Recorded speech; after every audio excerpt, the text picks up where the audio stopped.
Hey, what's up guys? Tito here with Aloha Android. Today I got a comparison video between the Samsung Galaxy J7 and the LG X Power, both offered on Boost Mobile with the J7 I think retailing at $249.99 and the X Power retailing at $129.99. Both are some great options, so we're going to dive down, talk a little bit about both devices, and also run a Geekbench between both of them so you guys can pretty much see, and maybe I'll just open up a few apps to see which one is actually faster in processing, opening applications and doing all that good stuff. So let's go ahead and dive right in.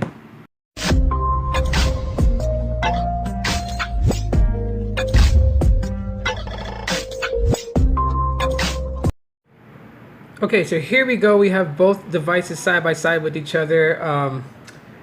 I think the brightness is pretty much like at the same point, about 40% on both of them. I'm not trying to open that up yet, so we'll clear that out. And we'll clear out this background apps, but okay, here we go. So you guys right now can take a look at the difference between the display, the J7 being just a little bit more brighter. And with the brightness on camera, it looks washed out, but it's actually not. That's just the brightness of the display. And you got two different types of UI sitting here. So you have TouchWiz with the Samsung Galaxy J7. You have LG's UX5 with the LG X Power. Both devices are octa-core processors, with the J7 being clocked at 1.4 gigahertz. It's a Snapdragon 615, and the LG X Power has a 1.8 gigahertz octa-core processor. It's the MediaTek 6755, and I can say both actually run pretty well. And the one thing they both share in common, which was not mentioned in the review video, also I forgot to mention, is the J7 has this issue that everyone talks about right underneath the camera, that there's a little heating going on, especially when you're playing games. Now that's been known with the Snapdragon 615. Now I'm going to tell you guys right now, with the X Power, the MediaTek processor, right around here is where it starts to get warm when you're playing a game, or if you're video calling or anything like that. If you're doing heavy extensive stuff, you're gonna feel the heat right around here. So if I back out just a little bit, you guys will kind of see like the lower mid right side where the camera side is, right around here it starts to get warm when you start to get real heavy with the device as far as usage. So I just kind of want to make that known. Let me adjust here real quick. My bad.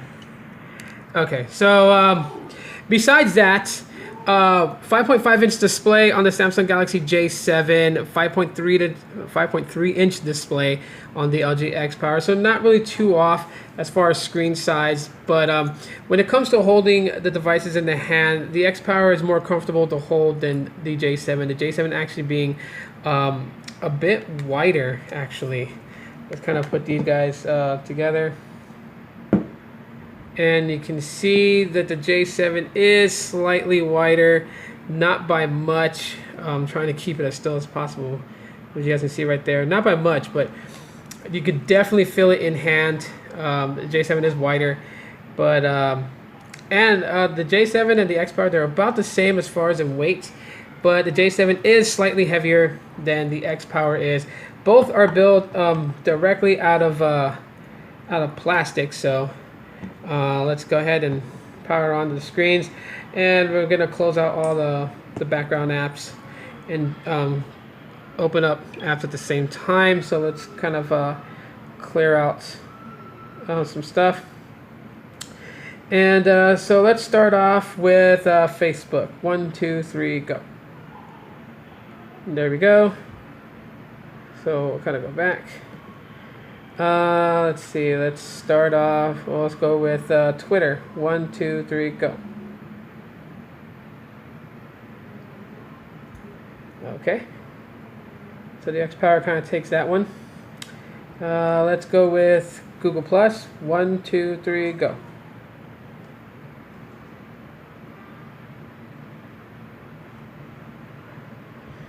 All right. Let's see, let's go with the Facebook fan page. Ready? 1, 2, 3, go.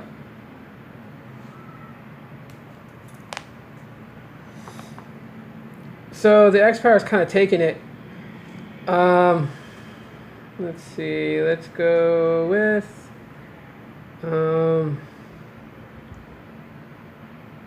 Let's open Periscope. Let's do that. Okay, 1, 2, 3, go.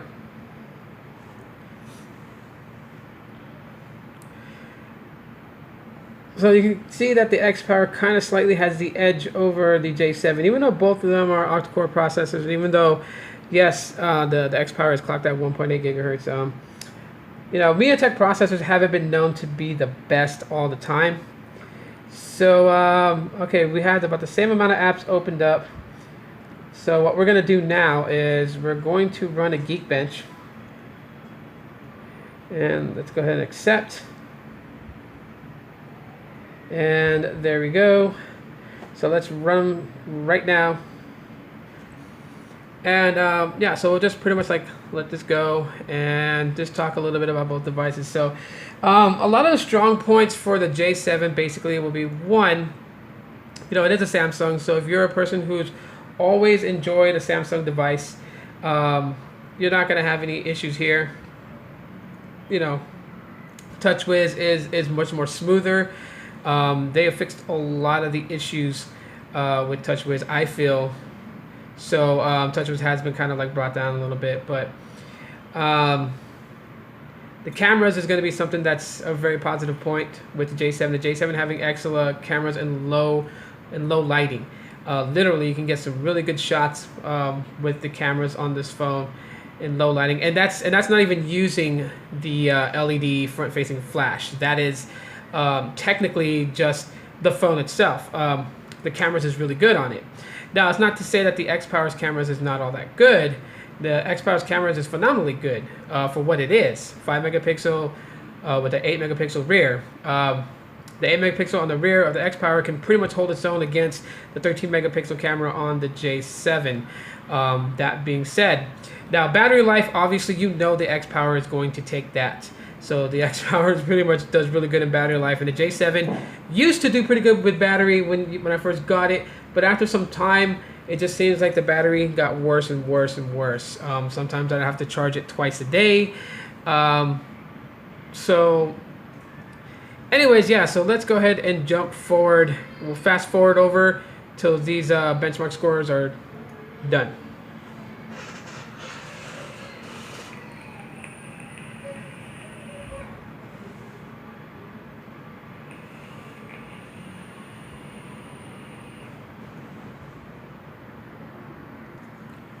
Just on a side note for everyone that's going to be doing Geekbench 4, I've noticed that this benchmark test takes an absolute long time. With the video paused, it's actually really been about 3 minutes so far. I guess I want to say 3 or 4, roughly about. But yeah, it's actually taken quite a bit. It's like 60% on the J7, 68% on the X-Power. So I'll come back once it's done. Okay, so the X-Power just finished right now. You guys can see it got 700 single core and 1827 multi-core. We're still waiting on the J7. Alright, so the J7 just finished up, so now we can compare the scores here for you guys that trust Geekbench. 513 single core score, 1373 for the J7, 700 single core and 1827 multi-core for the X-Power. So quite a big significant jump. Between about 500, a little bit about 500 for the multi-core difference, and then a difference of about close to 200 with the single core. So those are the Geekbench scores for both the X-Power and J7. Now, just right off the bat, let me just tell you guys straight out as a consumer, I'll tell you the reasons why I say that the X-Power pretty much, in my opinion, dominates the J7. And the reason why it does, in my opinion, is that the J7 is a great phone. Okay, it's got great solid camera. It's got NFC built into the back of the device, so you can do tap to pay. It's got a nice Super AMOLED large display, 5.5 inch display. And yes, both of these do run 6.0.1 Marshmallow. But here's why the X-Power pretty much takes it. For what it is, being about $120 cheaper than the J7, basically. Yeah, you get a nice 5.3-inch display. The colors look pretty good on there, as you guys can see on the display. The cameras is really where it's at. Now, for the J7 having a 5 megapixel front, 13 megapixel rear, with both having LED flash, the X-Power has a 5 megapixel front facing shooter, an 8 megapixel rear facing shooter, and it does very, very well. So yes, even though the megapixels are higher with the J7, the X-Power takes some really good shots. Of course, battery life is the main part that pretty much the X-Power dominates on, as that's what the X-Power is built to do, is to, you know, last with a good amount of battery. So audio quality is really, really good with the X-Power, especially the rear-facing speaker is louder than the J7's. Call quality is actually pretty good on the J7 compared to the X-Power. That's what the J7 really has going for it. Sometimes I do have a little bit of cell interruption while I'm talking on the phone, and I can hear the person kind of cut in and cut out. And someone had brought that to my attention. I didn't experience that in the first couple of days using the X-Power, but I started to notice it throughout some time. So that's pretty much it for my comparison. If you guys enjoyed what I had to say about both the J7 and the X-Power, smash that like button. You guys decide which one's the clear winner between these two, as this video is only intended to help people who are trying to decide between the X-Power and the J7 and which one they should get. Of course, the J7 going for $249.99 at Boost Mobile, $129.99 at Boost Mobile for the X-Power. So you guys pretty much picked the winner. So yeah. Subscribe to my channel if you have not, to check out more videos like this and some of my other ones that I've done. And I'll see you guys in a later video. Aloha.